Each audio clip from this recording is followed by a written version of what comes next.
I'm back with the motion controllers. I haven't used them in such a long time. It's kind of sad because they're really good. They're just good. They're wonderful to use. I love playing around with them a lot.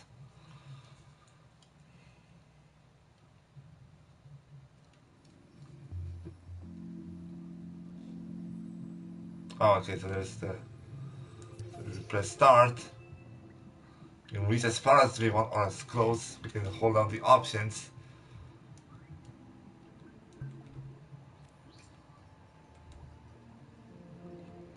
Swipe. Yeah, that's much better to use.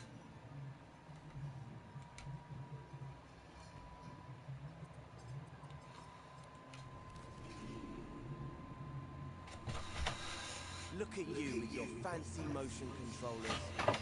Looks like you're ready to start wielding them like a first-class dream shaper. Make sure you follow the steps carefully if you want to get the most out of this tutorial. It's not just about getting to the end, it's the journey that counts. Shortly, you'll be in edit mode, creating and editing your own scenes. First, I'm going to show you how to move around a scene.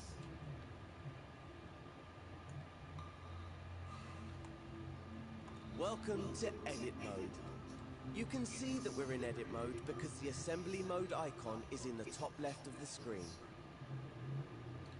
If you ever need to remind yourself of the controls, select that icon with the X button on your primary controller for a reminder. And select it again to hide the controls. To give you something to do, I've hidden a puppet somewhere in this scene, which we'll need in later tutorials. I've left some This is clues to wonderful. help you find it. Before we search for the first clue, let's start You by drag. looking around. This is Notice that there are two imps in the scene tracking the movement of your motion controllers. If you can't see them, just make sure that you're in front of your PlayStation camera, then hold down the start button on either motion controller. God, I'm wonderful. You can do this at any time to recalibrate your imps if they feel too close, too far away, or off-center. The primary imp is the one with a face. You control this imp with your dominant hand. You can set your handedness in your preferences, which you can find in the options menu. Your secondary imp holds the assembly menu. You can bring it up by holding down the T button on your secondary controller. Dude, this is That's the one fucking underneath awesome. that looks like a trigger. Try it now. You won't need it just yet, so go ahead and release the T button to hide it again. Your imps are used to move around the scene in 3D space. Use them to grab and pull yourself around. Simply reach out with your imp, then hold the move button on that controller to grab that point in space. We call this using the grab cam. Try grabbing a point in space. Using either controller, press and hold the move button and just twist and tilt the controller a little bit. Where you grab in space is important, as that's the point your view will rotate around. Here's a good habit to get into. Each time you grab with the grab cam, twist and tilt the controller a little bit to get a sense of where the imp has grabbed in 3D space. Now try grabbing with either move button and looking around you. Is there an orange cone around here? You found it. There's a blue cube around here somewhere too. See if you can find that. This is wonderful. Now try looking Motion upwards to controllers. find the pink pyramid. That's the one. Okay, let's turn back towards the shapes floating on the island. Reach out with your imp, then hold the move button on that controller to grab that point in space. Then, while you hold the move button, pull that controller back towards you to pull yourself You can reach forward out in and then you sync. can pull. You can grab, do this with yeah. either controller, so you can alternate them to pull yourself Yeah. along. Use the move buttons to grab cam towards those two shapes on that cloud, then push yourself back away from them. You can even move from side to side in a similar way. Be careful not to press both move buttons at the same time. That triggers another function, which I'll explain in a moment. If you do it by mistake, don't worry. Just use your primary X button to press the red button that appears by your secondary imp. When you're comfortable with moving and looking around with the grab cam, you're ready to move on to the next step. Yo, If you want to who's rewatch this step, you can. Hover your imp over the buttons on the video to see what they do. Use the skip buttons to move between tutorial steps. Or just rewind 10 seconds if you miss something. If it gets in your way, grab and move the video with your imp using the primary T button. You can minimize the video and play along with audio only. Well, yeah, Or it you seems to can be available. maximize it to watch in instructions view if you prefer. In instructions view, you can see more information. It is out on in the EU, but about USA I have no idea. I think they said something about it. But don't worry, it's not gonna affect you. Apparently that's what they said, so. We should probably look around these objects and see if we can find it. But they're quite large and far away. It would be a lot easier if our imps could reach further into the scene. Luckily, it's easy to change the reach of our imps to suit the objects we're working with. Remember I told you not to press both move buttons at the same time in the last step? Well, now's the time to do just that. Hold your imps so that their tips are either side of the shapes on the cloud. Then tap both move buttons at once. Don't hold them down this time. You'll see a circle with a number in it for a moment. That means your imp reach has changed. You'll notice that very little else will change, but now your imps can easily reach the shapes on the cloud, as if they're at arm's length. That's why we call this maneuver changing your imp reach. Now that you can reach further in the scene, you can easily move around the shapes. Just grab cam onto the shapes and rotate your point of view around them. The point in space where you grab is the point you'll rotate around, so remember to wiggle the imp when you grab cam to check its position. Try that now and look for the clue. Once you've found it, move on to the next step. It's kind of weird. So if I want to look down,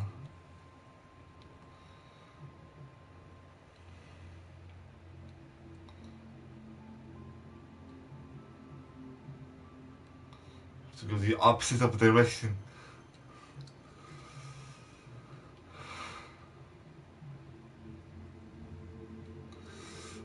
But I have to start thinking of it as if it was actually there. Then I grabbed, dragged it in. What angle would I be at? Then took it out. And if I grabbed it, then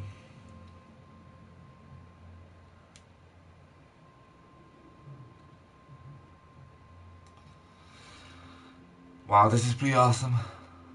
Did you find that clue? It was on the back of one of those shapes. Looks a bit like a rocket. I do love a cryptic message. Why don't you look around with the grab cam for any rocket-related goings-on? Don't forget to twist and tilt your view a little each time you grab. Ah, look over there, on that island in the distance. Those shapes look a lot like the ones in the clue. That's yeah, a long way twist. away. Try changing your imp reach to get us there more easily. Hold your imp's tips either side of the target, then tap both move buttons. Now use your extended reach to grab that island and pull yourself over to it. Simple.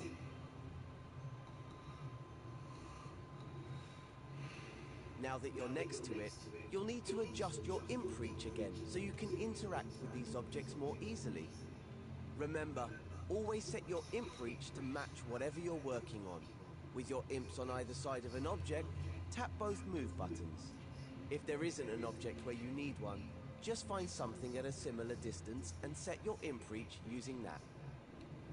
If you get in a kerfuffle, just select the one-to-one imp reach button near the secondary imp, using X on the primary controller. This will reset your imp reach back to the default scale. And remember, you can recalibrate your imps at any time. Just press and hold either imp. You can get us there more easily. Hold your imp's tips either side of the target, then tap both move buttons. Now use your extended reach to grab that move item somewhere. and pull yourself onto it. Simple.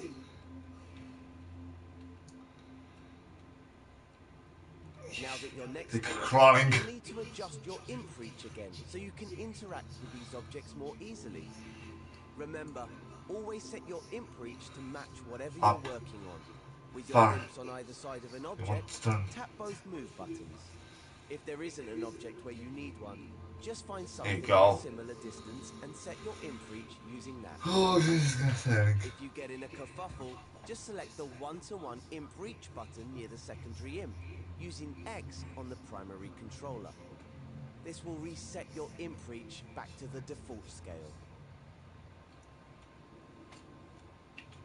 And remember, you can recalibrate your imps at any time. Just press and hold either start button for a couple of seconds. Once you reach the island, make sure you're looking directly at the cylinder and the cone at a sensible distance. When you're ready, move on to the next step. Yeah, I think I lost.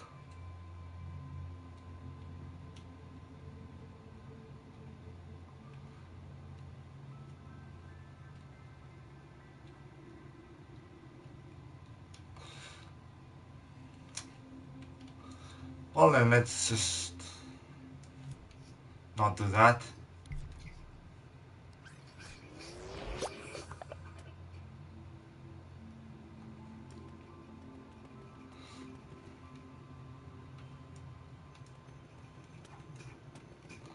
This is pretty awesome.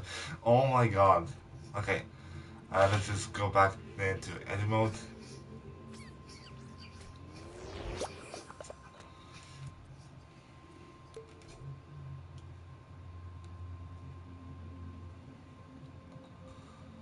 If we want to look above, so we point up, then we're gonna drag things in, so you can zoom in, zoom in, zoom in, to really find details, which is awesome. It's like the further zoom we can get. No, you can get even more, but that's fine.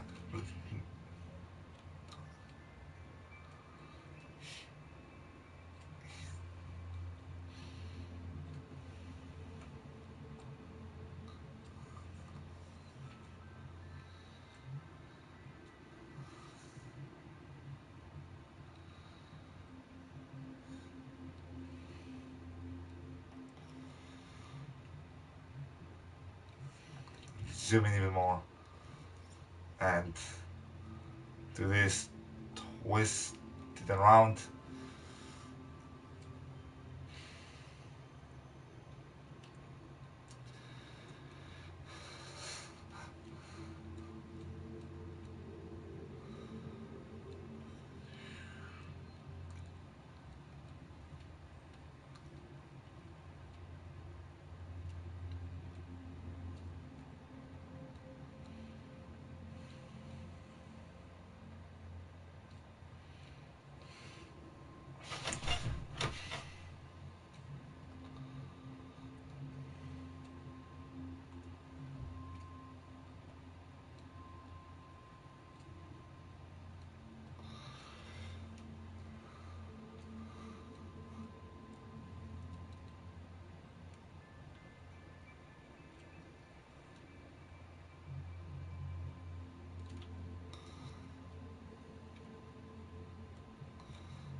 Okay.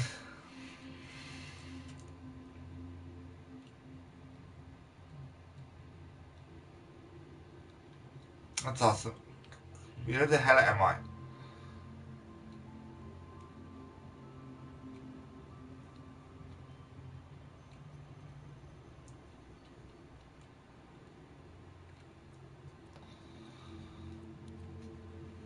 Think back to the first clue. The cone was on top of the cylinder, right? But how can you move them? Well, in edit mode, you interact with everything using your primary imp, the very tip of your imp's pointy part. See how there's an icon in a circle there? That shows you what tool the imp is using. Right now, it's the arrows icon, which means the imp is using the move tool. That's the default tool in edit mode, because editing a scene means moving things around a lot. Let's see the primary imp in action. First, grab the cone. Hover over it with your imp, then press and hold the primary T button. That's the trigger button underneath the controller. Yo. Now your imp has grabbed it, simply Sick. move the cone by moving the controller. Try to put it on top of the cylinder, just like in the clue. It's important to remember that grabbing with the T button is different to using the grab cam. When you're using the T button, you can grab anything, no matter how far away you are, as long as the tip of your imp is hovering over it. You don't have to be able to physically reach it with your imp the way you do with the grab cam. Get it roughly into place, and I'll show you how to refine it later. Once you're done, you're ready for the next step.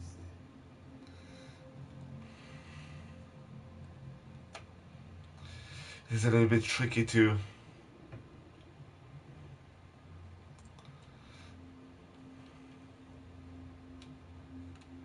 I can twist. Twist. Which is awesome. That looks pretty good, at least from this angle. Creating scenes in three-dimensional space means that you should always look at your creations from different angles. The easiest way to do that is with the grab cam. Just like before, grab with either move button and rotate your point of view. Try it out on the cone. Don't forget to set your imp reach. Place the imp on a point in 3D space that you want to rotate around, then press and hold the move button on that controller. Now rotate the controller to move your point of view around the cone. Your wrist will only bend so far, so let go of the move button and grab and turn again if you need to. Now that you can get a proper look at it, check that the cone is on straight. Unlike mine. When you're at the right angle, use the primary T button to grab the cone and make any adjustments you need. Don't forget to recalibrate your imps if you need to. Here's a little secret called nudge. If you don't press T all the way down, but just hold it lightly, you can move the cone slowly, giving you finer control. Try holding the T button lightly. Your imp will go stretchy and you'll be able to move the cone with more control. Once you're happy the cone is straight, you can move on to the next step. Twist. Why does it twist diagonally?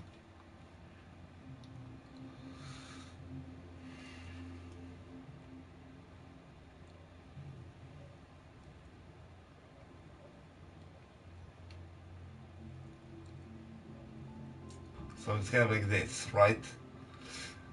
It's the easiest for me to do if it's upside down.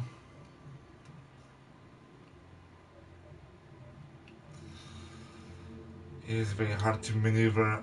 It's much harder to maneuver around. I want to be kind of from beneath, but not so low. And stretch, grab the space, be above, so.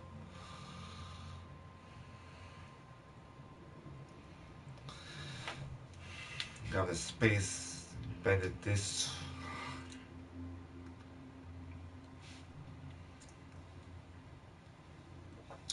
bend it this way, and then... Dude, this is hard. It's a hard thing to get used to.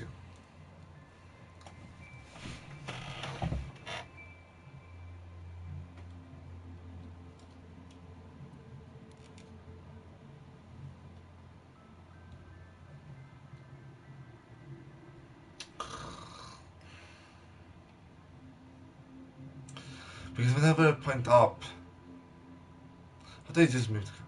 Okay, like this. And if I want to go somewhere, I reach out and then drag. Move the camera again. I want to make it move left and right again. And what if I want to? Like, yeah, that's fine. Reach out, drag. Move the camera up.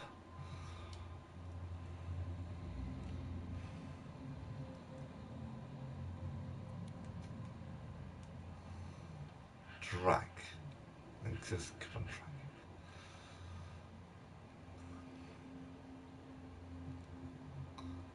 Move that point of the camera. Those motherfucking Christ. I want the rocket ship to be in the center.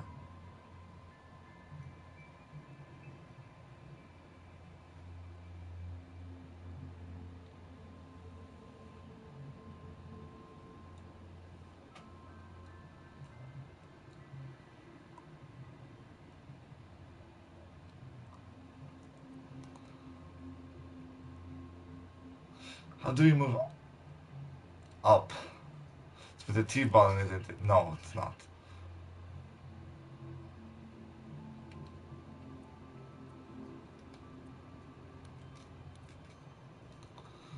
Hey, look at that. Another clue. It's a molecule. I know because I put it there. Just play along with me. Why don't you look around with the grab cam and see if you can find another molecule? There's one, over there by that island. You're hot on the trail. We could change our imp reach and pull ourselves there with the grab cam. But there's another way to zip around scenes without changing your imp reach. It uses the move button, like the grab cam, but you'll also need to hold the secondary triangle button. You see, the secondary triangle button is a very special button. You know the way that, on a computer keyboard, holding down Shift changes what some keys do? Well, in Dreams, holding down the secondary triangle button changes what the other buttons do. Maybe it's best if I show you. See that orange cube in the distance? Hover your primary imp over it to highlight it. Now hold the secondary triangle button and then tap the primary move button, which is the grab cam button. You don't have to hold it. Whoa! Fast, huh? Let's try it out again on the rocket you built earlier. Hover over the rocket with your primary imp. Hold the secondary triangle button. Now how do I rotate Press the around this primary rocket? move button to zoom right on over without changing your imp reach. Try it out again to get back to the orange cube.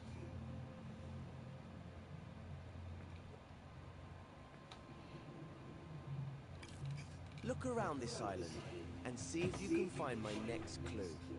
Set your imp reach to one of the objects and use the grab cam to look around the island. Remember to choose your point of rotation carefully with your imp when you're using the grab cam. Once you've found the clue, you can move on to the next step.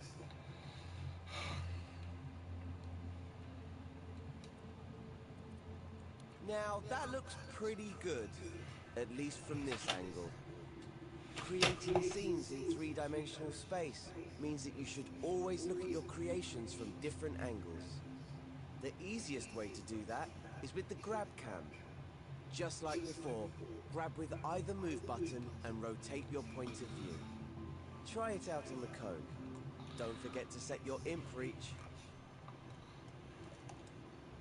Place the imp on a point in 3D space that you want to rotate around, then press and hold the move button on that controller. Now rotate the controller to move your point of view around the cone. Your wrist will only bend so far, so let go of the move button and grab and turn again if you need to. Now that you can get a proper look at it, check that the cone is on straight. Unlike mine, when you're at the right, your wrist will only bend so far, so let go of the move. Hold 4. Grab with either move button and rotate your point of view. Try it out on the cone. Don't forget to set your imp reach. Now that looks pretty. You should always look at your creations from different angles. Yeah, but The easiest way to do that is with the grab cam. Just like before, grab with either move button and rotate your point of view. Try it out on the cone. Don't forget to set your imp reach.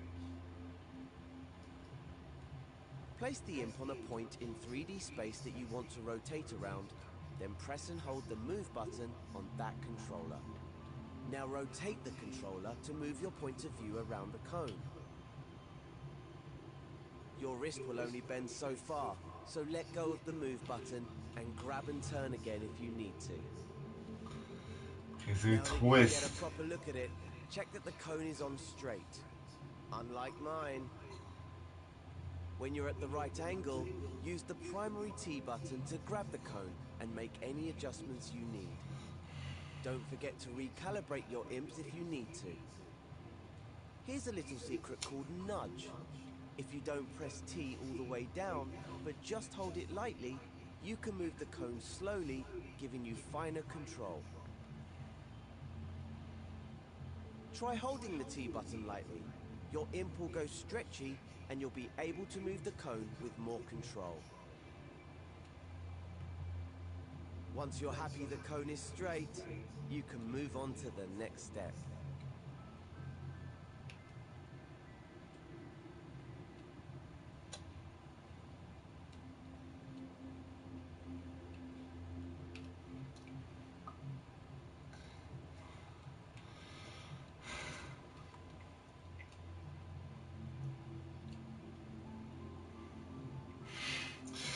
This is still wonderful. So we can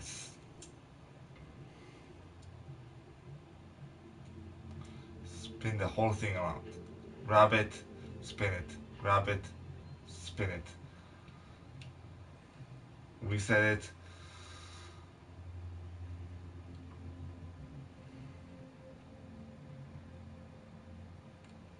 You have to be kind of low when doing that. It's weird. I'm doing a really weird motion right now. Alright. That's enough. Hey, look at that. Another clue. It's a molecule. I know because I put it there. Just play along.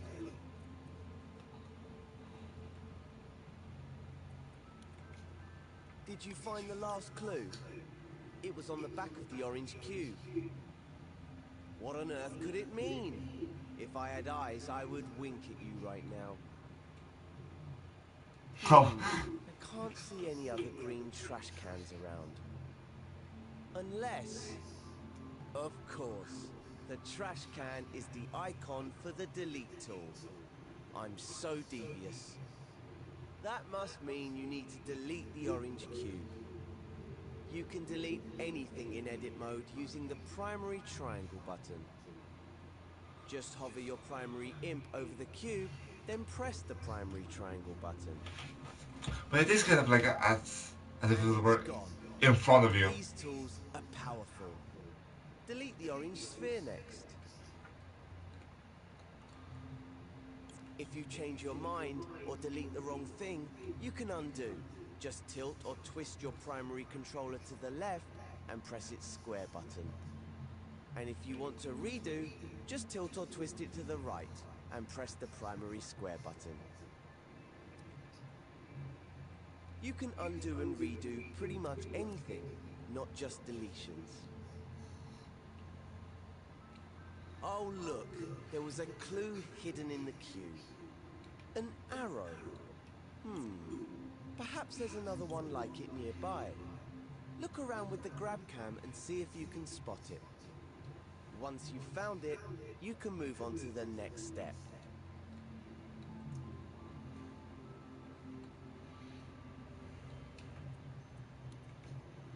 That was my final clue telling you where to go. The island right above us. I know you're an expert in moving around horizontally, but let's practice moving vertically. Look up at the island above and set your imp reach to it.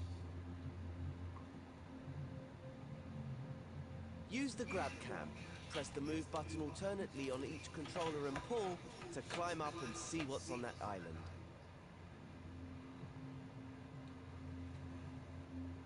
Then continue to the next step.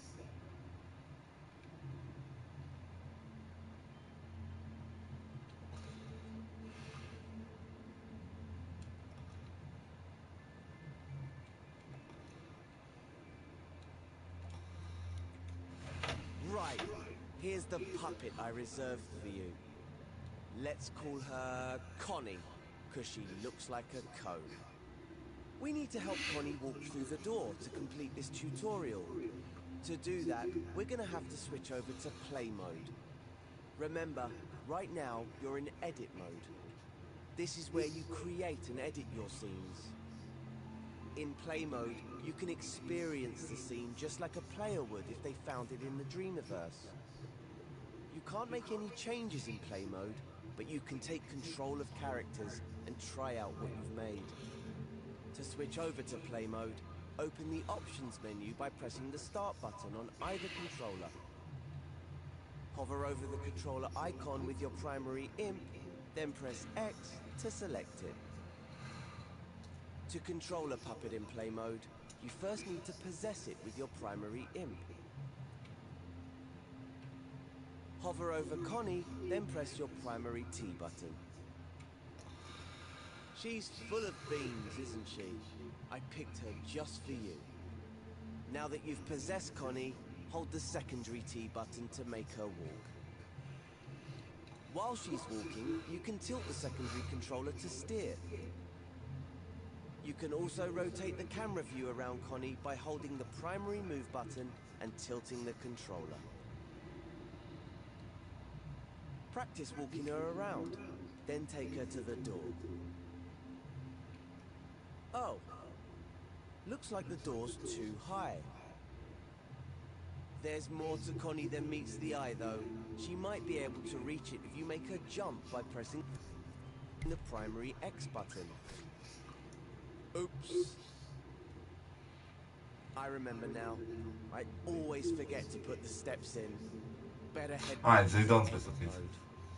To switch back to edit mode, just press start again and then select the pencil icon. This is goddamn wonderful. Back in edit. It is tiring, it's really hard to get used to, but wow, it's wonderful.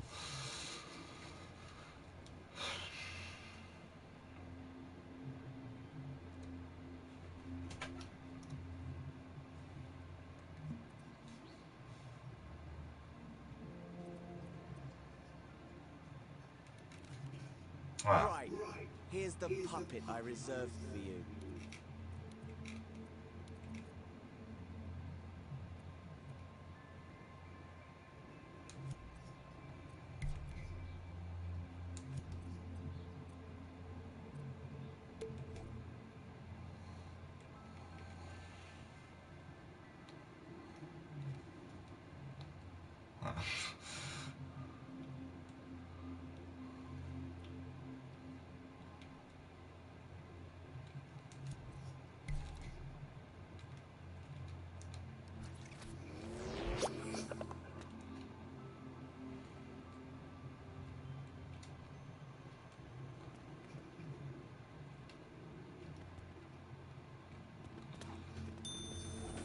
Wonderful.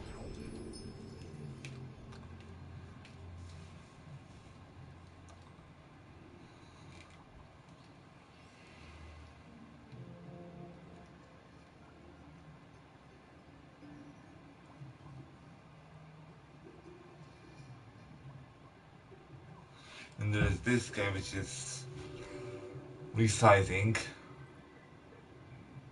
I think this guy. Alright. I'll just go and take a small break for now.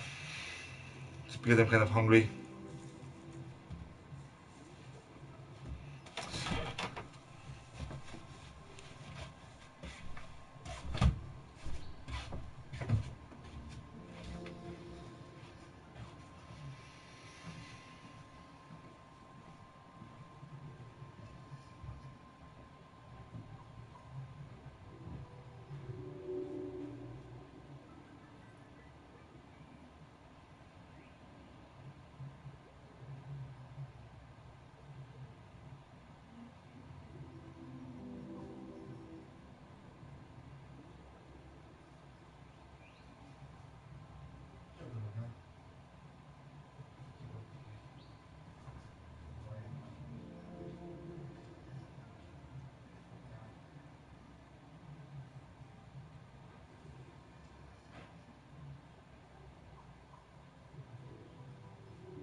Okay, I am back. So now I can do some cloning or start this tutorial Now or you've whatever. got the hang of moving things around in edit mode, Not it's really. time to master manipulating objects. Just as well, because Connie's friend Cuthbert fell asleep in the Dreamiverse and got stranded. Yes, he's a cube with legs. Connie didn't choose her friends. I did. So, we need to fix these platforms if she's going to reach the flag and get to Cuthbert. Before we start, we might need to recalibrate the imps so they're in a comfortable position by holding either start button. It's easier to tell whether you need to recalibrate if you open the assembly menu. To do that, hold the secondary T button. If the menu's in an awkward position or is hard to see, you probably need to recalibrate. It's a good habit to do this every now and then to keep your imps in check. Before we fix the platforms, let's switch to play mode to see how a player would experience this scene. You'll always need to test things out in play mode while dream shaping, so it's a good habit to get into. Press the start button on either controller to open the options menu. Then select play mode with the primary X button. Its icon looks like a controller. Once you're in play mode, possess Connie with the primary T button. It's easy to remember which is the primary controller and which is the secondary. Your primary controller's imp has a face, while your secondary doesn't. When you're possessing Connie, hold the secondary T button to run forwards. It's pressure sensitive, so pressing it lightly will move Connie more slowly. While she's moving, point or tilt the secondary motion controller left or right to steer her. You can move the camera around Connie by tilting the primary controller whilst holding its move button. Now, start by jumping over to the first platform using the primary X button. Oh dear, looks like it's too far for Connie. Move that first platform closer. To do that, head back into edit mode. Open the options menu and select the button with the pencil icon.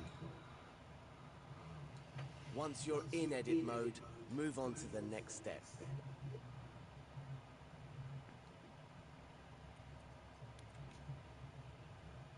We have to do something about these platforms if Connie's gonna reach the other side. First, let's get a good look at them.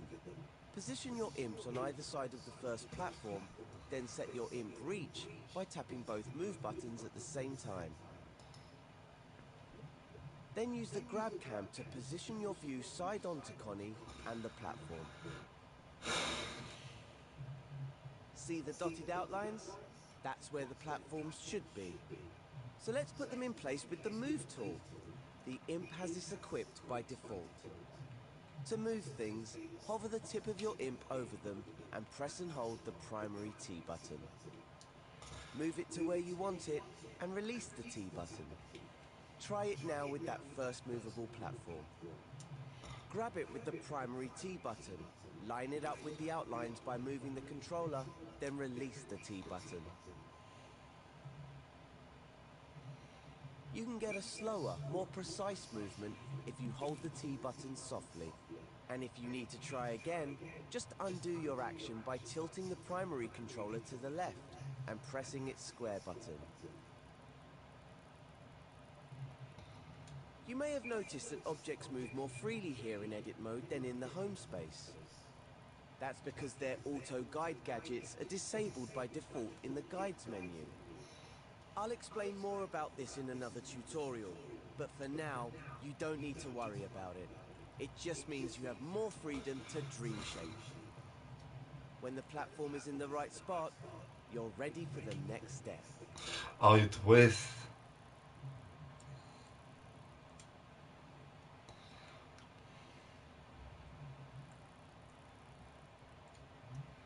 Okay, so you twist. Now that the first platform's in position, Let's test it out. Open the options menu and select play mode with the primary X button. Connie's on the starting platform, ready for another try. Take control of her with the primary T button and see if she can jump over the gap now. Okay. Hope she made it this time. If not, you can always go back and edit things again. In fact, let's try doing that now and see what happens. Select edit mode from the options menu. Look at that. Connie isn't in her starting place anymore. That's because time passes when you're in play mode, and the scene doesn't rewind automatically when you return to edit mode. Instead, things will be frozen in the state you left them when you were playing. Always keep this in mind when switching modes. But you can easily rewind things. Just open the assembly menu by holding the secondary T button, then select the rewind button with your primary imp. Make sure you can see the secondary imp as the menu is attached to it. When you press the rewind button, everything that changed in play mode will rewind back to the beginning. Doing this won't reset any changes you made in edit mode. See? Connie is back to her starting position, but the platform remains where you left it. Try to get into the habit of rewinding time after you play scenes. That way, you'll avoid any problems. There are times when it's useful to leave things as they are after playing, but when in doubt, rewind. Okay, if your platform's in the right place and you've had a successful test run with Connie, you can move on to the next step.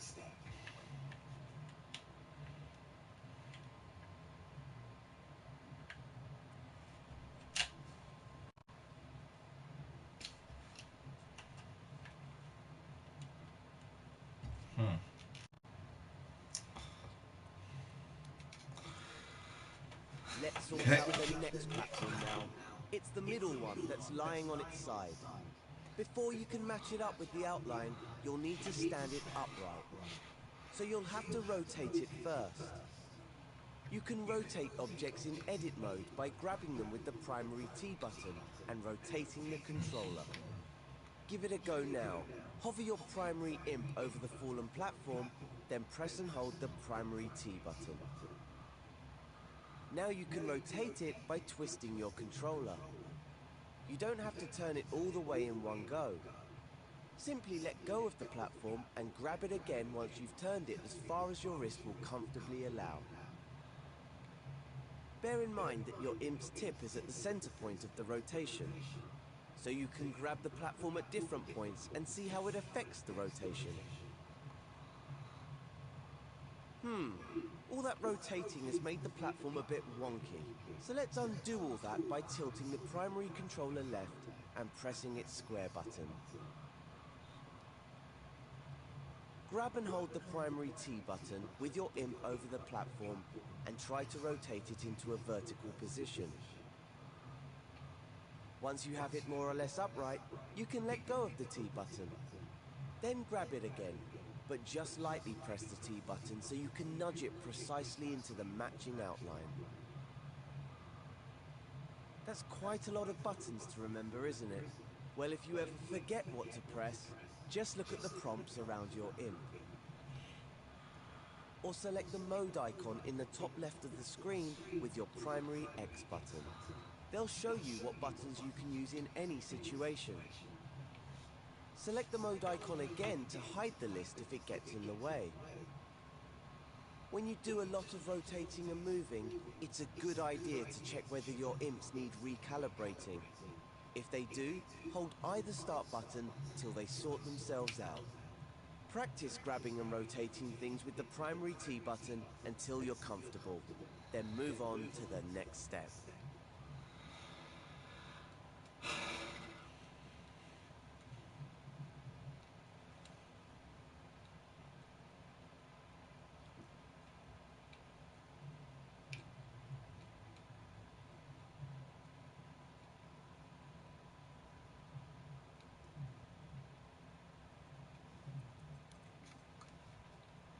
Now that you know how to rotate objects, here's a useful tip. When you rotate something by hand, like this platform, it might end up a little wonky.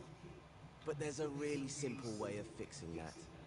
You can realign an object you're grabbing by tapping the primary triangle button. This will snap the angle of whatever shape you're grabbing to the nearest right angle on the grid. Make sure you're grabbing an object before you press the button though, or you might end up deleting it. If you do delete something by accident, remember you can undo it. Just tilt the primary controller to the left and press its square button. Once you're happy with the position and alignment of the middle platform, you should switch over. Let's sort out the next platform now. It's the middle one that's lying on its side. Before you can... Now that you know how to rotate objects, here's a useful tip. When you rotate something by hand, like this platform, it might end up a little wonky. But there's a really simple way of fixing that. You can realign an object you're grabbing by tapping the primary triangle button. This will snap the angle of whatever shape you're grabbing to the nearest right angle on the grid. Make sure you're grabbing an object before you press the button though, or you might end up deleting it. If you do delete something by accident, remember you can undo it. Just tilt the primary controller to the left and press its square button. Once you're happy with the position and alignment of the middle platform, you should switch over to play mode and test it out. So, select the controller icon in the options menu and possess Connie to see how far she can get. You're almost there now. Just switch back to edit mode and fix that final platform. Remember I love to the reset rewind mechanic. That's really cool. Hold the T button to open the assembly menu and select rewind with the primary X button. Now we can go on to the next step.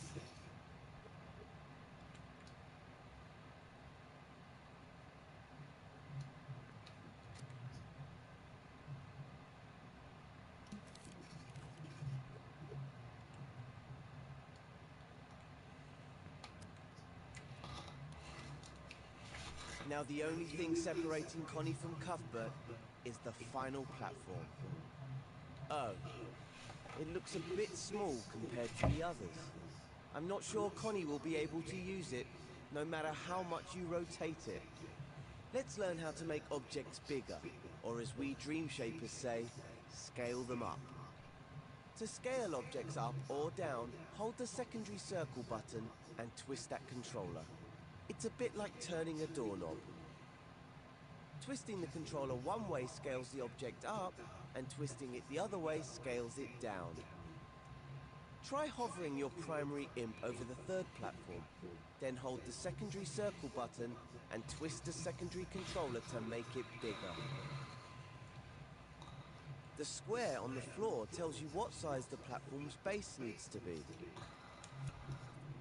It's also a good idea to get the top of the platform level with all the others. Remember from earlier that the primary imp was the center point of a rotation? Well, here its position determines where the object scales from. Try hovering over the platform in different places and see how that affects the scaling.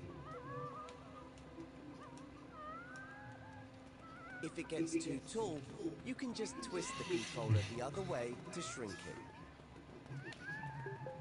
Now that you know how to move, rotate and scale things, you should be able to get the final platform into its matching frame at the right height. You can also use the secondary circle button and twist method to scale objects while you're grabbing them. Okay, when everything is where it should be, go into play mode and see if Connie can reach the flag.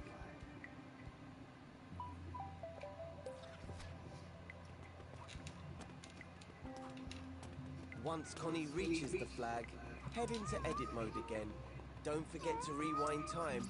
Hold the secondary T button to open the menu and select the rewind button. Let's go on to the next step.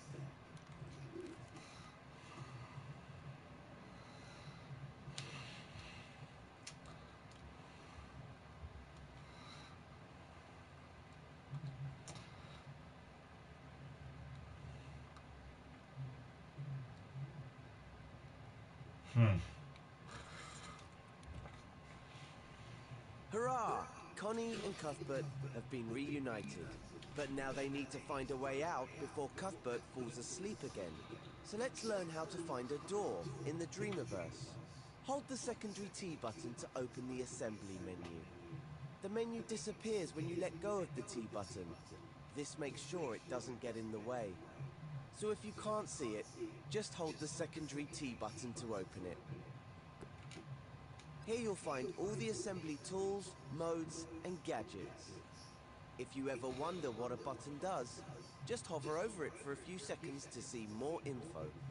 This menu is also where the search button lives. It's the one with the magnifying glass. Select it with your primary X button now. The search button takes you to the Dreamiverse, where you'll find all the things created by dreamers from around the world. But for this tutorial, I've selected a collection of elements that you can use in this scene. Let's see if we can find a door in the Start Dreaming.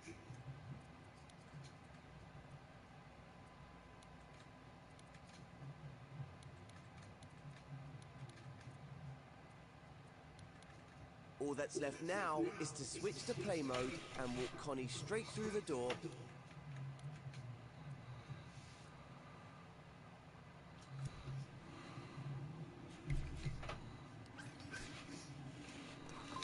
Okay.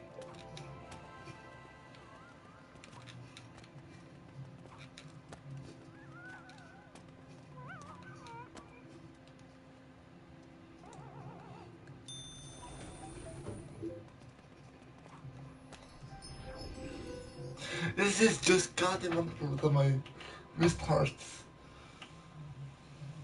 Oh, yo.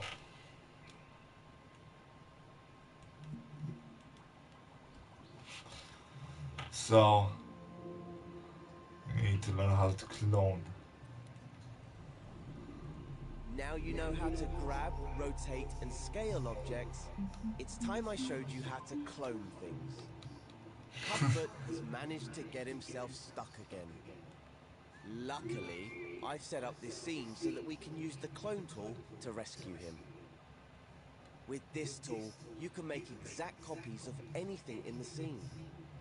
This makes it one of the most useful tools in a Dreamshaper's toolbox. You'll also get a chance to practice with all the other tools that you've learned so far. If we get Connie off this platform, maybe she'll help us out. Let's use the clone tool on this one small block to create a bridge. Remember how we used the secondary triangle button to modify how the grab cam works? Well, it can also change how the grab button works. Hover over the floating platform with your primary imp and hold the secondary triangle button. Now grab the block with the primary T button. Remember that if you press it gently, you can move the block more slowly. And now you have another block. That's because grabbing something while holding the secondary triangle button creates a clone of that object. Once you've created the clone, you can release the second. That's the block with the primary T button. Remember that if you press it gently, you can move the block more slowly. And now you have another block. That's because grabbing something, also change how the grab button works. Hover over the floating platform with your primary imp and hold the secondary triangle button. Now grab the block with the primary T button. Remember that if you press it gently, you can move the block more slowly. And now you have another block. That's because grabbing something while holding the secondary triangle button creates a clone of that object. Once you've created the clone, you can release the secondary triangle button, but don't let go of the primary T button until you're ready to place it in the scene. When you've found the right spot, release the primary T button to put it down. You can treat a cloned object just like you would any other element. You can move it with the Move tool and rotate it by twisting, tilting, and turning the controller. You can also scale it up and down by holding the secondary circle button and twisting. Of course, anything you do to the block can be undone. just press the primary square button while tilting the controller to the left. You can even clone the cloned block.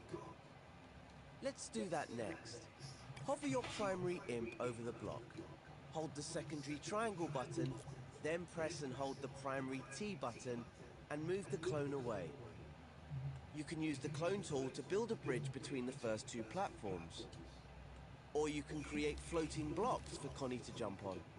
All that matters is that she can get to the next platform, so make sure you test your work in play mode.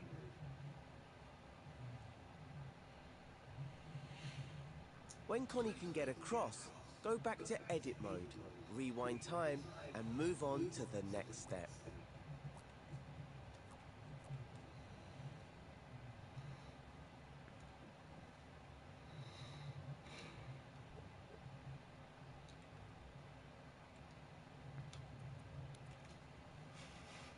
Getting Connie to that third platform looks easy enough. There's half a bridge between them, so we can just clone this block to finish it off. Okay, hold the secondary triangle button and grab the block using the primary T button to clone it. Let go of the triangle button to stop cloning, then place the clone by releasing the T button to complete the bridge. That doesn't look quite right. Might need to try something different here. Why don't we rotate the clone by grabbing it and turning it sideways? Well, it's better, but now they don't match. We should probably undo everything. Tilt or twist the primary controller to the left and press its square button. This time, we'll make the arches match up by flipping the clone. Here's how you flip objects. First, hover over the arch and hold the secondary triangle button. Then grab the arch with the primary T button to create a clone. Remember, release the triangle button once you've made the clone. You have to release it or the next part won't work. Here comes the cool bit. While still holding the arch, hold the secondary square button and some arrows will appear around the secondary. Okay. Let's get back to the staircase. It's looking pretty good, but I have one more thing to show you before you move on. Let's get rid of all the clones we've made. Tilt the primary controller left and press its...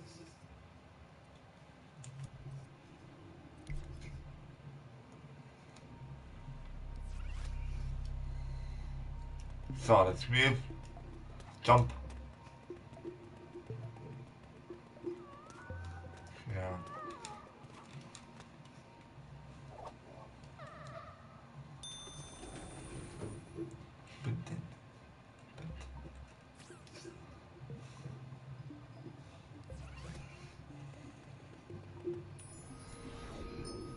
Wow, we just completed another tutorial.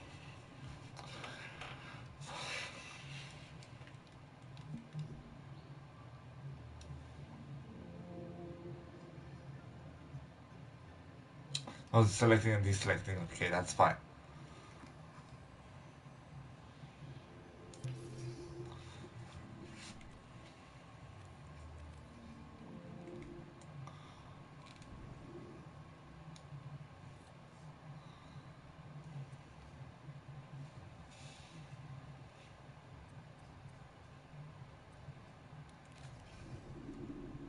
Shouldn't have played the remix. So, edit. There you go.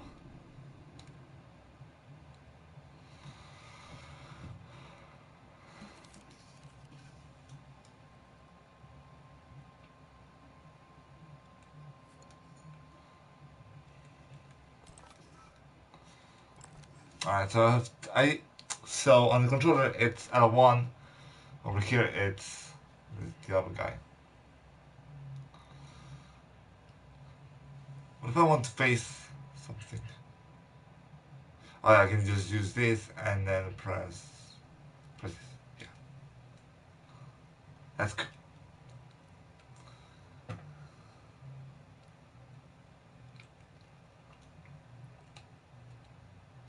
And then we can zoom out. Hello.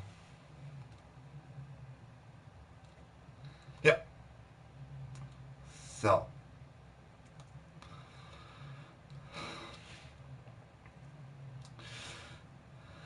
I was thinking of this game, so let's see if we can make it. If you go here, right there, make another square.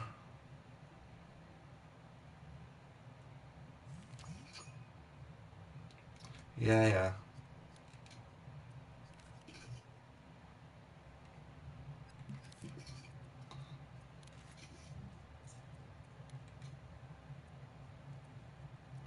So if you snap, no grid snap, yeah. 1:1, that's fine. So here, it's so much fun doing this.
That's... How do we get a subtract mode?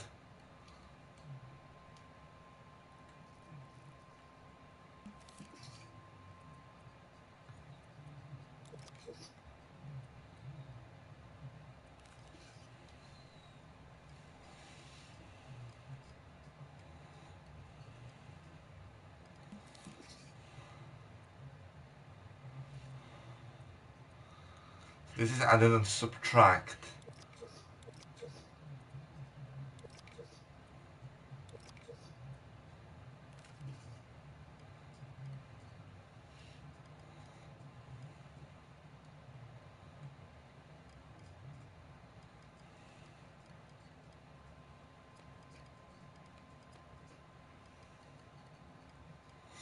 This is the tab mode for some reason. We want this.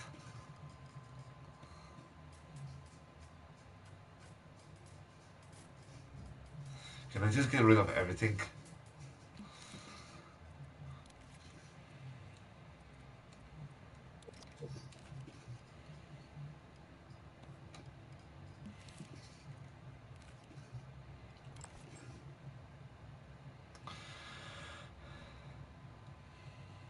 So the idea is there's gonna be a, because it's just gonna be from just shapes and a bit. So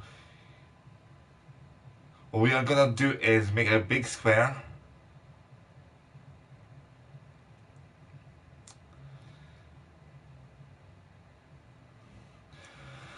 Make the top go down. Make this.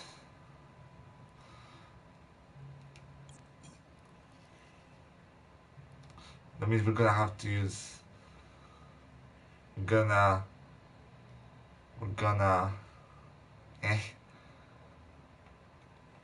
We wanna make such an animation. It's gonna take quite a long time.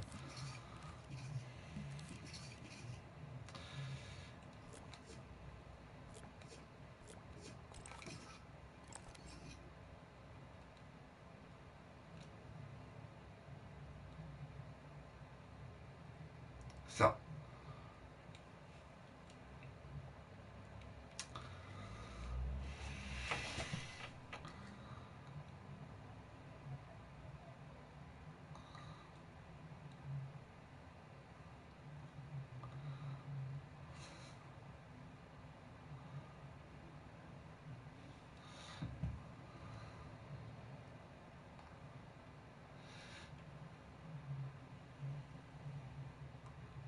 We're gonna make one big square. We're gonna animate the top row. We're gonna animate the side row.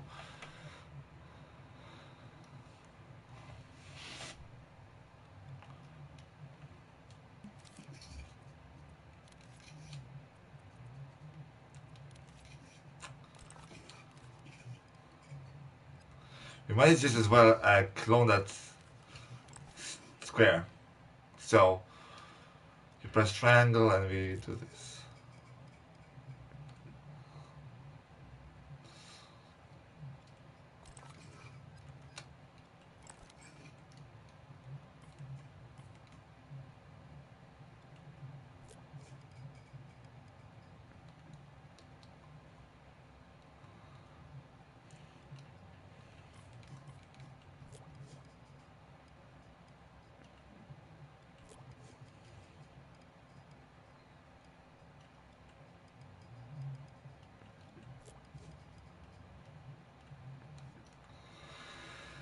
Alright, so now that we have this guy,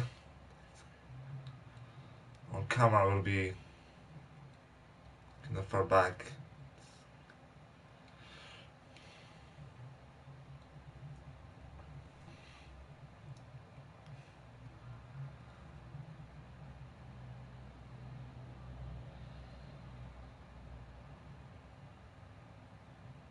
Now we want to divide this square into 16 different parts. So let's just say that this is one pixel. Every single one of these guys is one pixel for the square. That means we're gonna have to shrink it.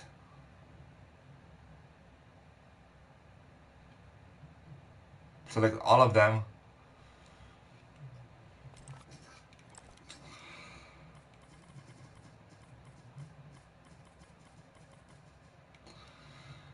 And then shrink them down. So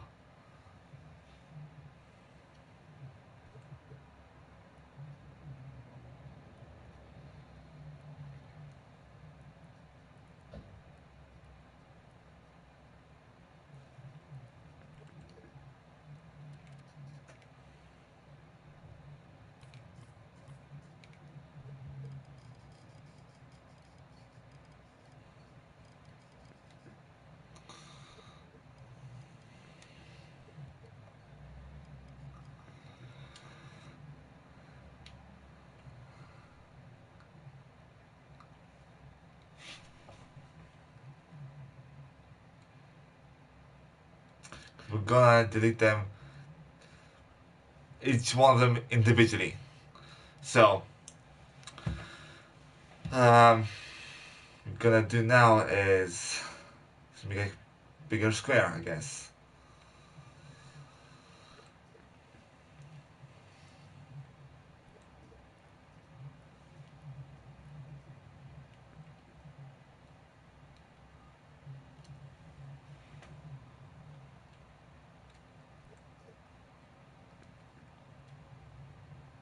Wait. Alright. My reach is way too big. I have to move and recenter my imps. And press this and this.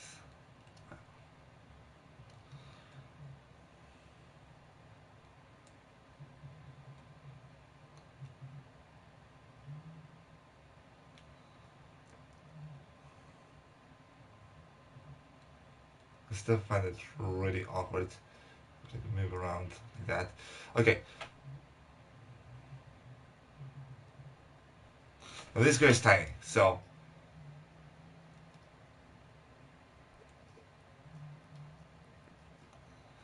let's make it pretty big now.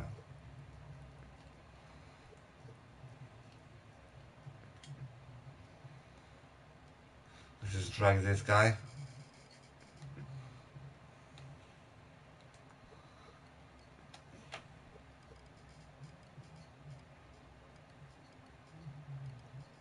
Compare him.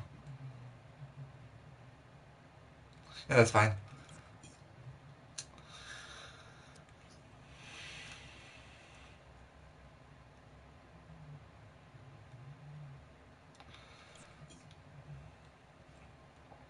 We're we're gonna make the square smaller either way, so I'm gonna select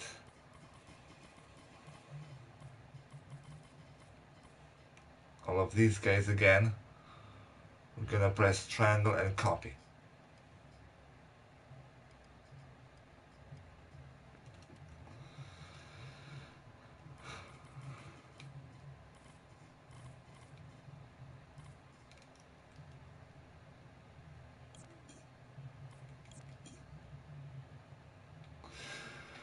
Alright, clearly we have to resize this guy again.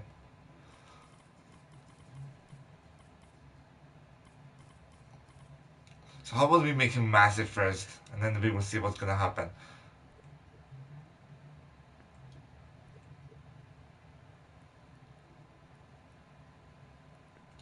Okay, maybe not that big.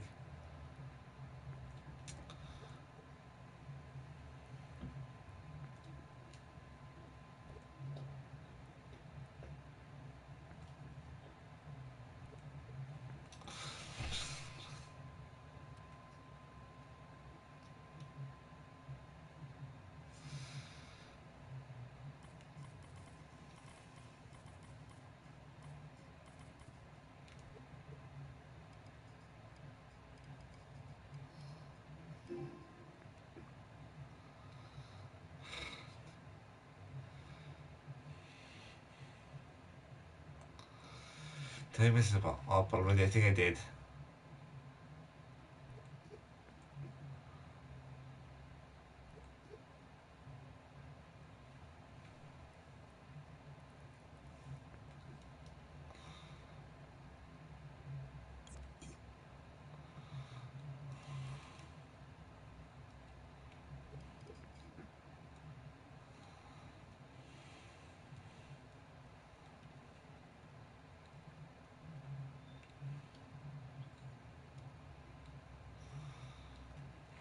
So we're gonna move quite a bit back. So we might as well just move.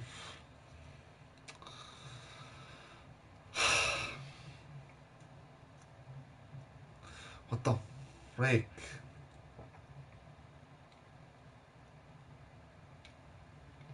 Okay, I'm gonna do it through the camera maybe. Maybe that's the problem.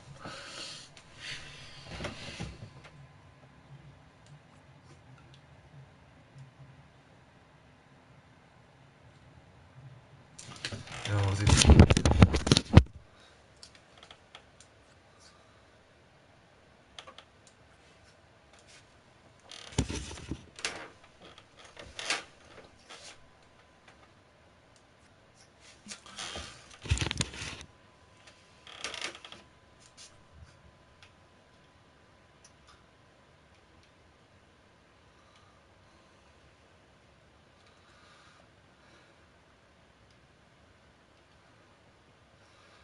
So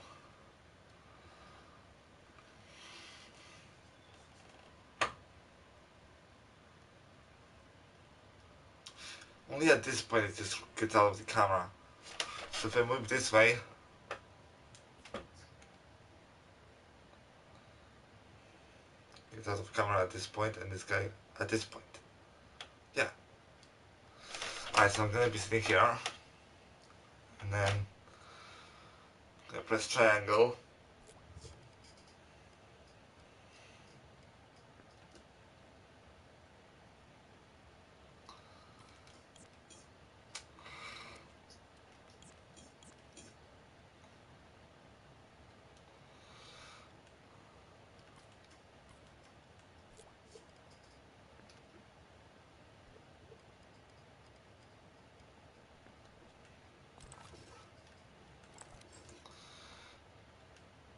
No.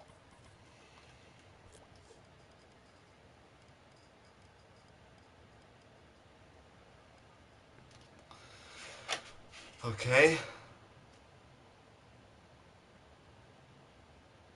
As long as it's center.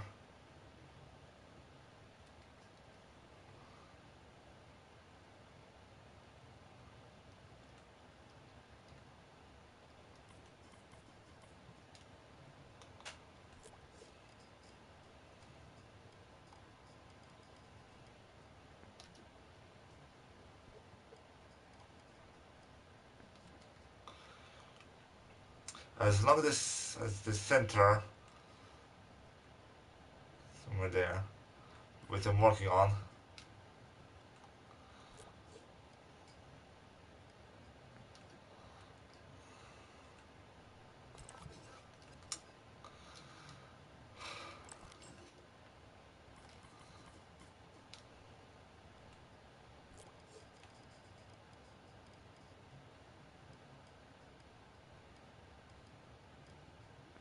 Okay.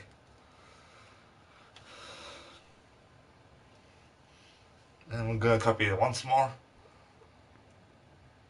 No, not resize copy.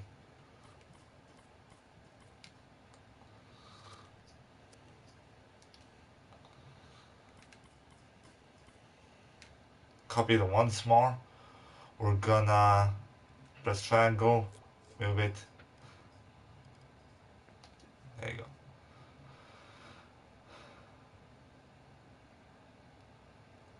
And we're gonna select all of them and make it even bigger. As I said, we're gonna have them in separate groups for now. Oh my god.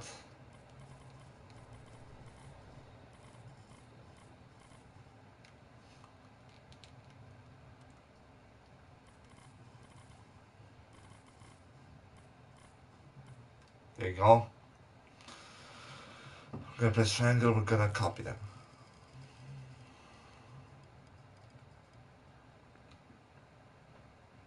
Triangle, copy.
Now our character will be, this is the size of it.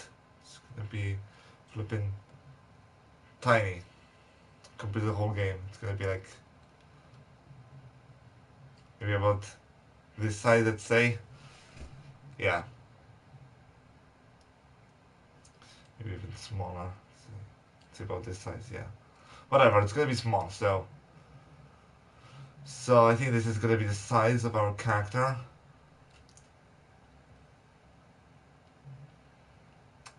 Now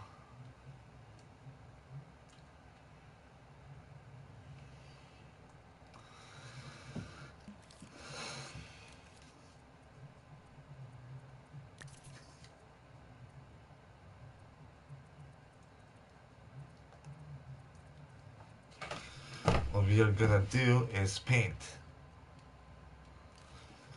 It means we're gonna have to go through the paint tutorial because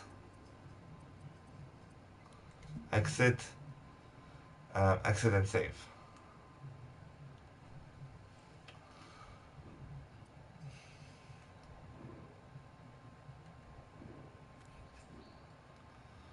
Dreams Workshop. I'm gonna move to the art tutorial and go for the advanced. So what do we do here? In this tutorial, we'll master paint mode. Uh-oh. Looks like Connie's having a bad day. Cuthbert got a bit handy with the lawnmower and mucked up her garden. Sorry, Connie. Let's paint her a lovely new one in paint mode. So, to explain, everything you see in dreams is made up of little splats called flecks. They can be big, loose and painterly, or small, tight and smooth. In paint mode, we deal with strokes, like real-life painting. Strokes are lines of flecks that you draw in 3D space using your ink. Let's make some now. Go to the assembly menu. If it's closed, just press the square button to open it. Then open the modes menu with X. It's this little group of icons. In the modes menu, select paint mode. It has an icon with a paint squiggle. When you enter paint mode, you'll go straight into the flex menu. And the brush flex tool will be equipped to your imp. See? There's a fleck on the tip of your imp. When you're painting, everything else goes blurry and black and white to help you focus on what you're creating. You can adjust the visual feedback in your preferences, which you can find in the options menu. Try pressing and holding R2 while you move your imp around. And look at that, you're painting. Your imp creates a paint stroke made of a trail of flecks. Try changing how hard you press R2 as you paint. With the brush fleck tool, changing the pressure on R2 affects how opaque the flecks are. Oh, that's So cool. if you press R2 lightly, the flecks will be more transparent. Now press square to open the paint menu so that we can look at some new colors and finishes. Look at the top row of buttons in the paint menu to find them. As well as the flex menu, which is already open, there are also menus for colors and finishes there. You can use these to change the color and finish of your flex. Practice with the brush flex tool and make as many strokes as you like. You can always undo any mistakes with the left directional button. Once you've got a feel for painting, continue to the next step.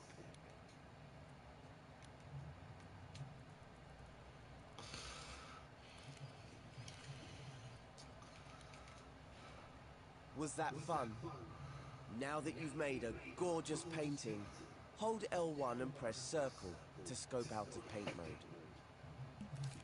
It's just like scoping out of a group and works the same way for all creation modes. A painting is a single object created in paint mode, just like a sculpture is a single object created in sculpt mode. In assembly mode, you can move, scale, and rotate your painting. To edit the strokes in the painting, you can scope into it, just like you can with a group. Try scoping into the painting you just made. Hover over it, hold L1, then press X to scope in. When you scope into a painting, you will automatically be put back into paint mode and equipped with the brush fleck tool. Press circle to unequip the brush fleck tool. Now you can use the move tool on the individual strokes in the painting. You can scope out of the painting again with L1 and circle. Do you fancy making some flowers for Connie's garden? Connie loves flowers. Let's start by making a leaf, and then we can work our way up to the petals. Delete your practice painting using triangle. Then enter paint mode in the modes menu. Choose a color and a finish from the paint menu.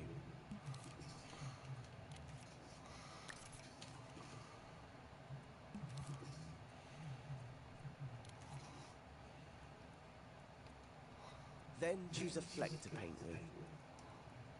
Use the up and down directional buttons to adjust the size of the fleck.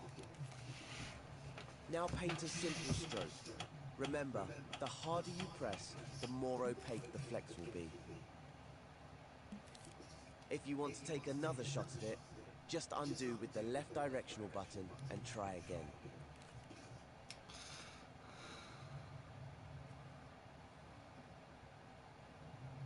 When you're happy with your leaf, go to the next step.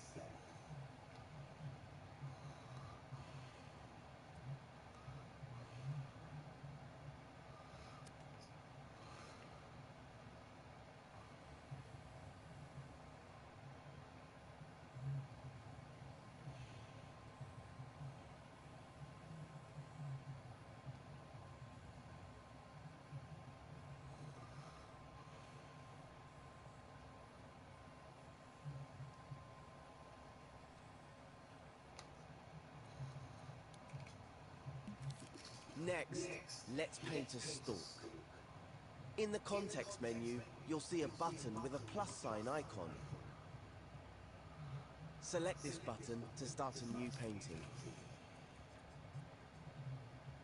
For the stalk, we'll use the Drawflex tool.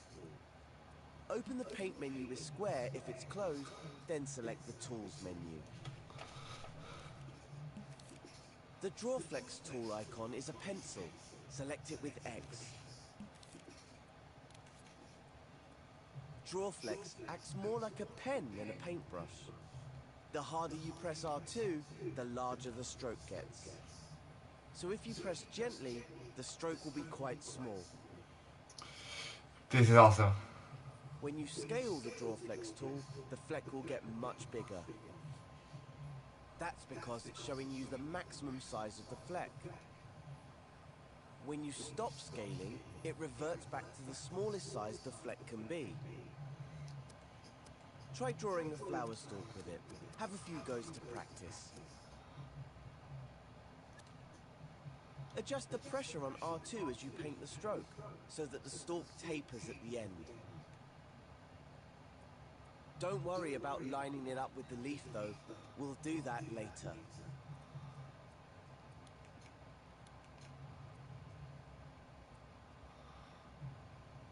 When you're happy with your stalk, continue to the next step.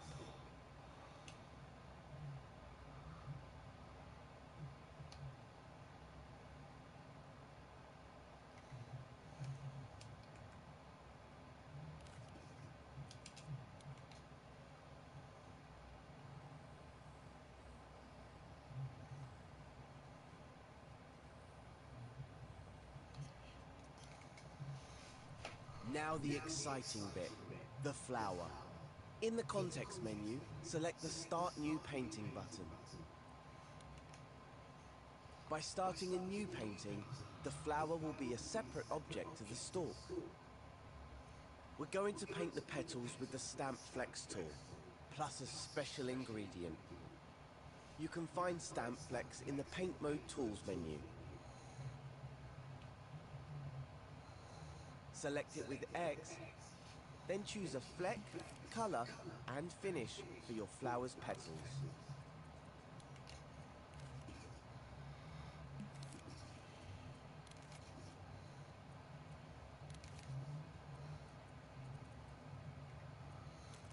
Now for that special ingredient, the Kaleidoscope Guide.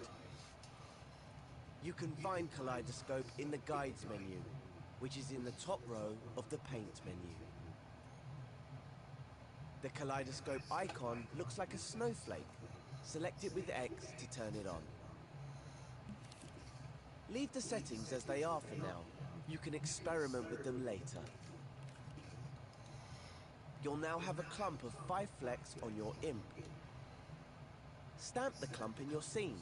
That will set the center of the kaleidoscope. There will now be 1 fleck on your imp and 4 others floating around the center point. Whatever you do with the fleck on your imp will be mirrored imp. Stamp of the Paint menu. The kaleidoscope icon looks like a snowflake. Select it with X to turn it on.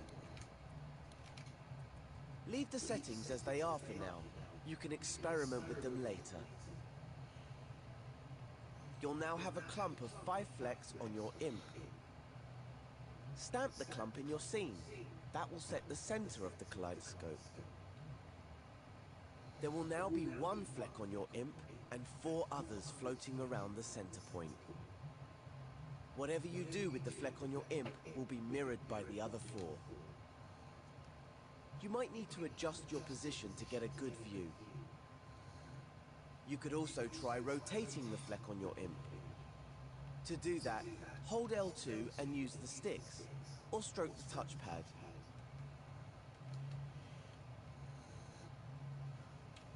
You can use the up and down directional buttons to scale the flecks. Whatever you do, make a flower you like the look of. If you mess up, you can just undo it with the left directional button and try again. add as many petals as you like. Try using different colors and sizes. You could also try using the other painting techniques you've learned. Okay, this looks alright, I To think. delete parts of the bloom, just unequip the Stamp Flex tool by pressing circle. Then use triangle to delete any parts you don't like. If you delete the first flex you stamped, the kaleidoscope guide will still be centered on their position.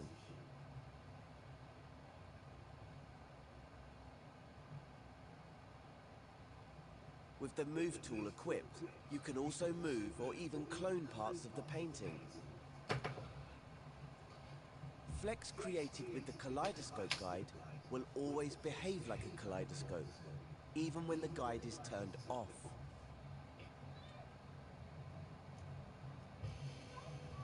Go ahead and experiment. Then, when you're happy, proceed to the next step.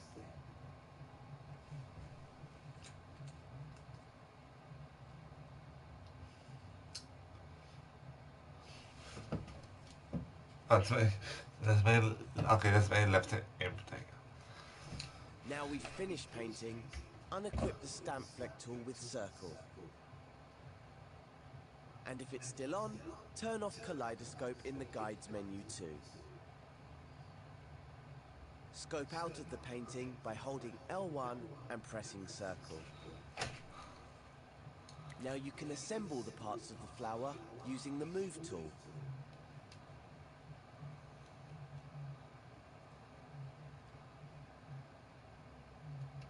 Beautiful. Let's group the flower so it's a single object. Select all of the flower parts with X.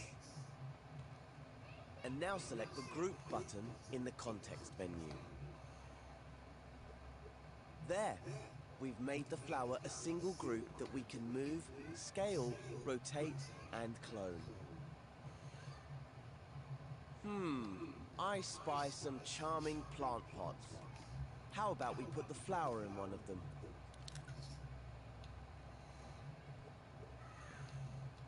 Now let's make another flower by cloning the first one. So hold L1, then grab the flower with R2 to make a clone. We don't want them all to look identical though. Let's make a different bloom. You can scope into the flower group by holding L1 and pressing X over it. Now delete the bloom from the top of the plant. Let's do something a bit different with this flower. In the next step, I'll show you how to edit the appearance of your flex.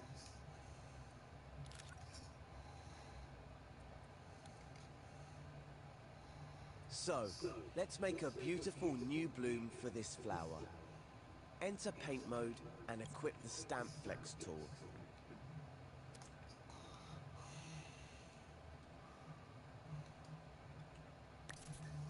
To make this bloom look a little different, we're going to edit the flex appearance.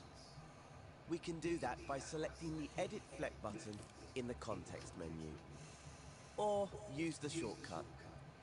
Hold L1 and press square to open the Fleck editor. It's the same shortcut as opening a tweak menu. The Fleck editor has sliders for altering the appearance of the Fleck.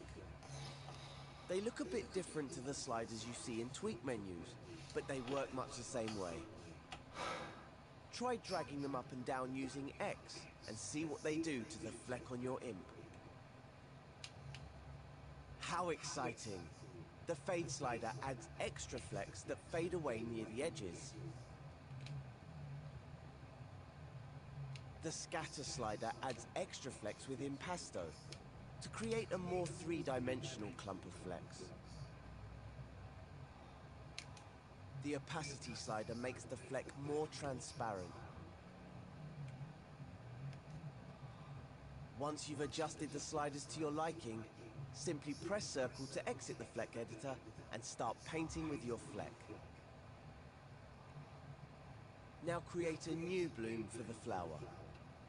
Perhaps try turning on Kaleidoscope again.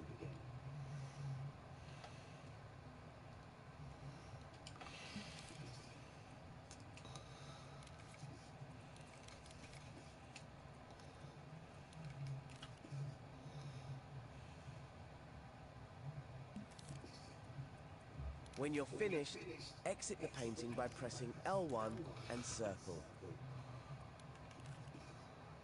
Move the new bloom onto the stalk, and then scope out of the group with L1 and circle. When you're done, move on to the next step.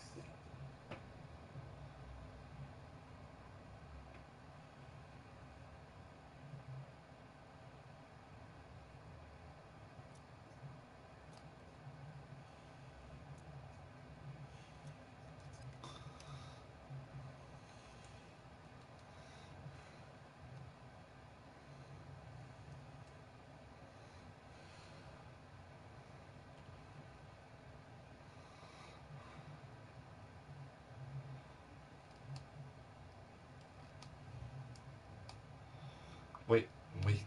Okay.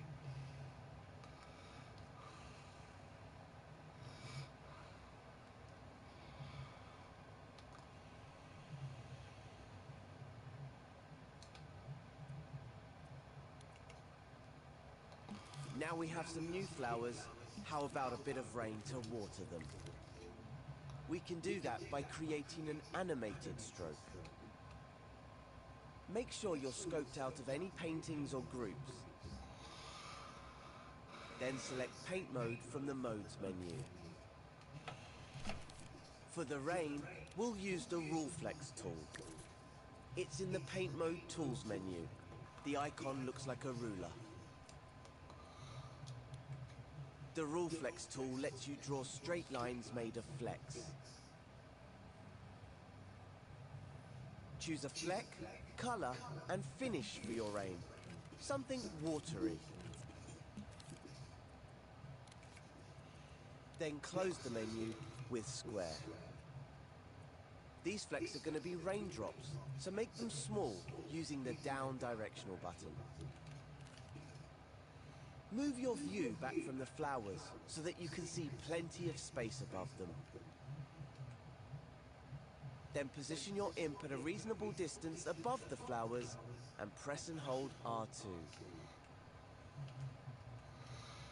Stretch the stroke down to the grass at a slight angle, then release R2 to stamp it. This line of flex is going to be the path of the raindrop. Unequip the Rule Flex tool with Circle. Then scope out of your painting using L1 and Circle.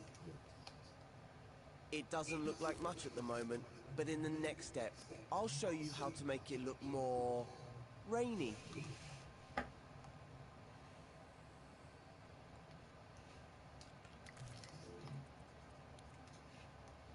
To animate the painting, we need to tweak it. So hover your imp over the painting you just made. Hold L1 and press square to open its tweak menu. What? Look for the animation page of the tweak menu. The tab has a clapperboard icon. The slider at the top controls the playback speed. Grab the slider with X and pull it to the right. You won't see anything change to start with. In order to see animation, you'll need to start time by clicking R3. Use the grab cam or the sticks to get up close to the stroke, and you'll see the flecks are moving along it. You can increase the playback speed to make them move faster. The next step is to switch on pulse. When pulse is on, you won't see the whole stroke. Instead, a pulse of flex will travel down it. Select the pulse button in the animation tab of the tweak menu. Its icon is a bomb. Ah yes, that looks much more like a raindrop. You can shorten the trail of the pulse using the slider below the pulse button. Shorten the trail a little to achieve a raindrop look.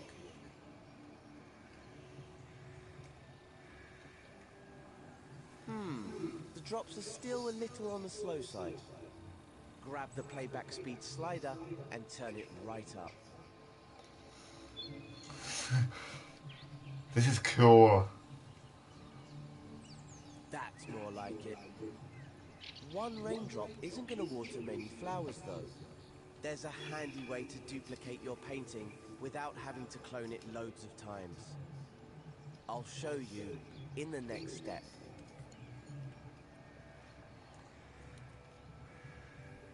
So now let's duplicate our raindrop and create a proper downpour.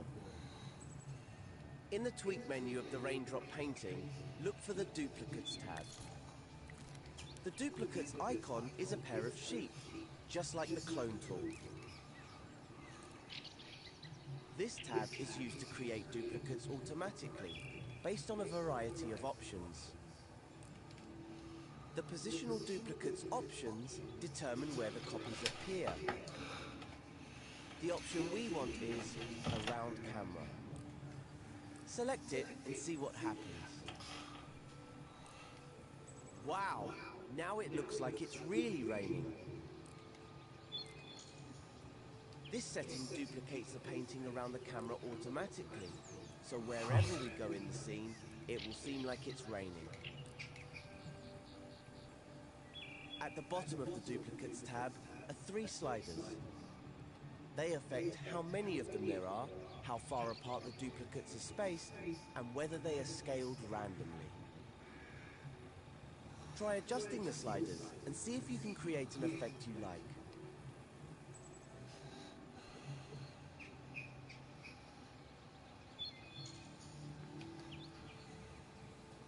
Then close the tweak menu using the close button in the corner, or hold L1 and press circle over the tweak menu to close it. Now that we've watered Alright, the you have to garden, go over, let's okay. add some finishing touches.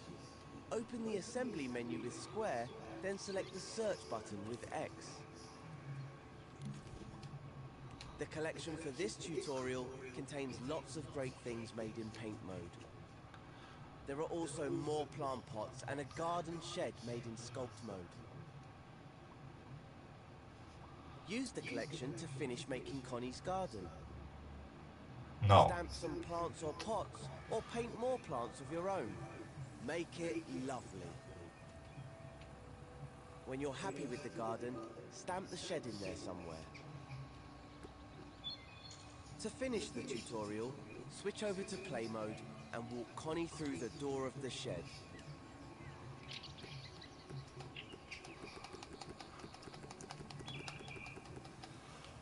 Have you goddamn garden? Okay.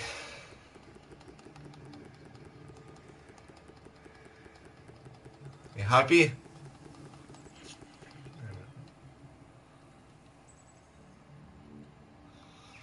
This is not exactly what I was looking for, but it's close enough. So let's get the shed.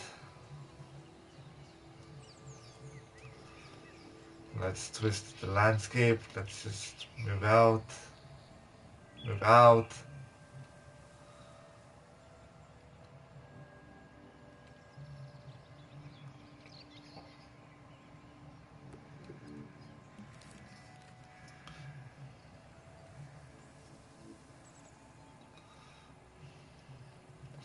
I'm kind of used to this motion controller a little bit by now.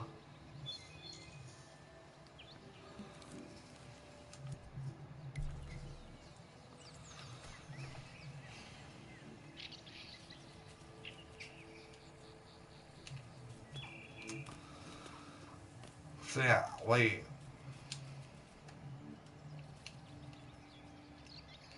Can we not like pass? Hello?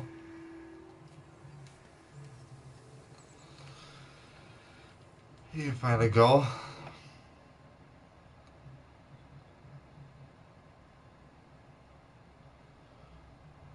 Yo, Inferno Night 55. The game is not available in USA. It's available though in Europe so far.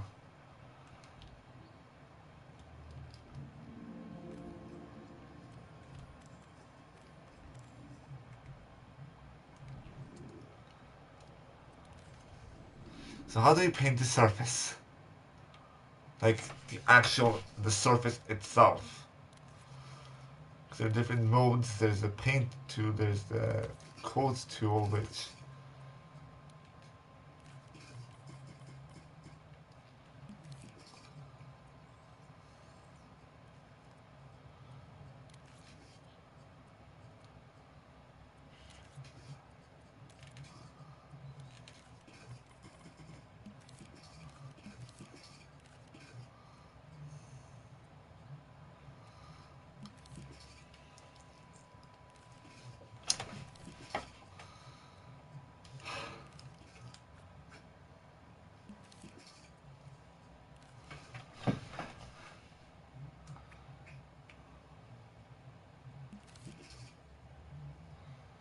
yeah, my camera is like tilted away, but like I can see the same, but I don't see that.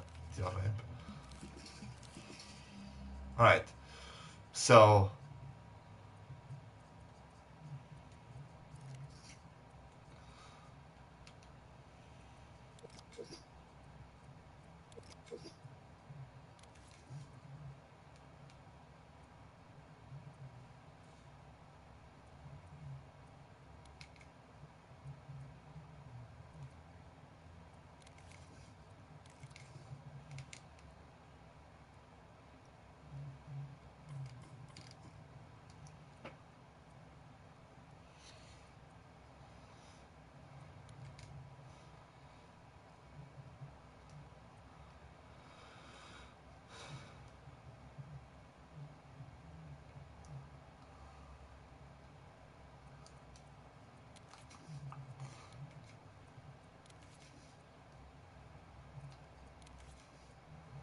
am I currently using the correct tools?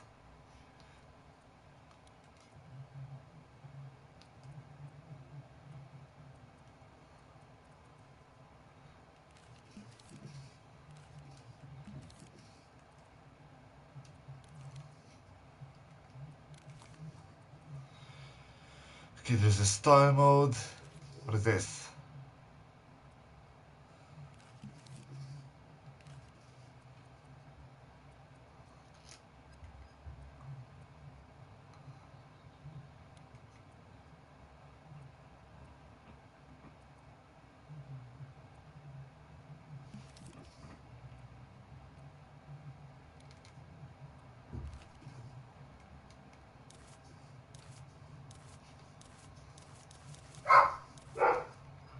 Jesus Christ.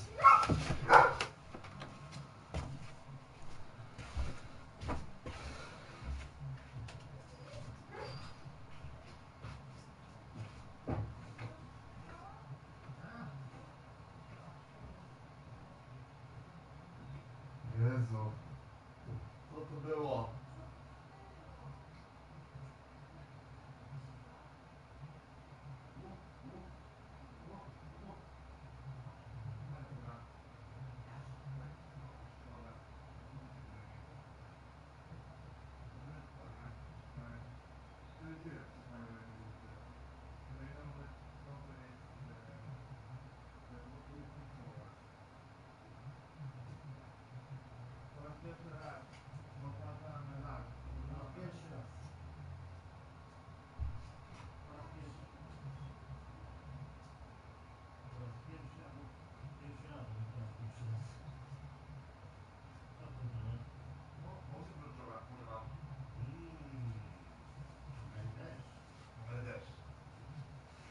Fajna gra? Bardzo fajna. Zadowolony? Tak. A widziałeś moją kawę leżaną może? Na górze. Czy jest oczyszczona ze wszystkiego? Nie, jest na górze. W pokoju też tam jest. Piękny deal, wspaniałe było. Idę podbierać kupy. Okej.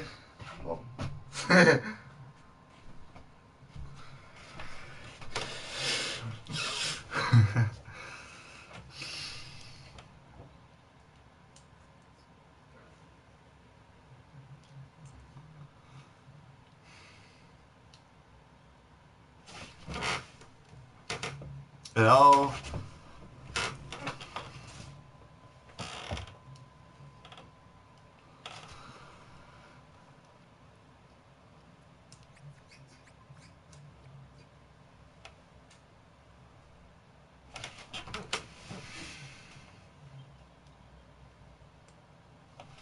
Okay. So.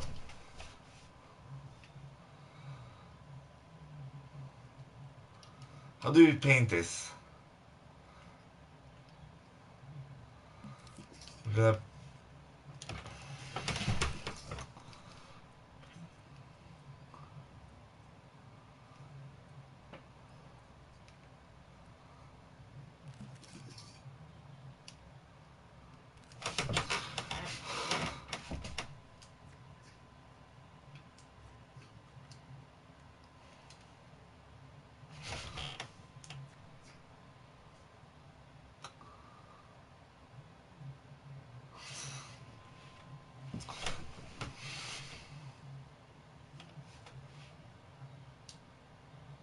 we can't see only one imp. Cannot see the other one.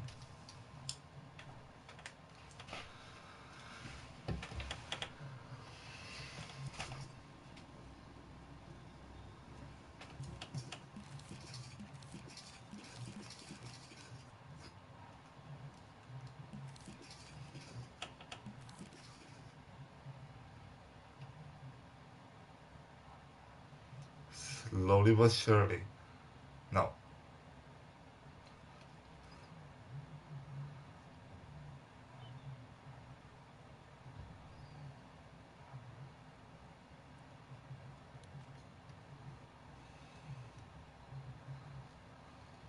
Here you goddamn go. Finally. So.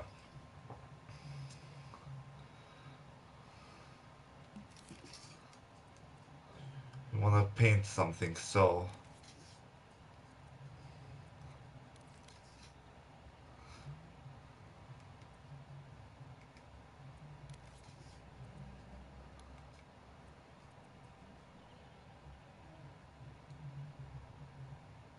But no, we wanna paint something like white.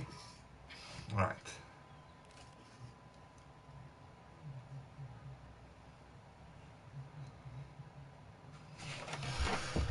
Maybe because the battery is low. So.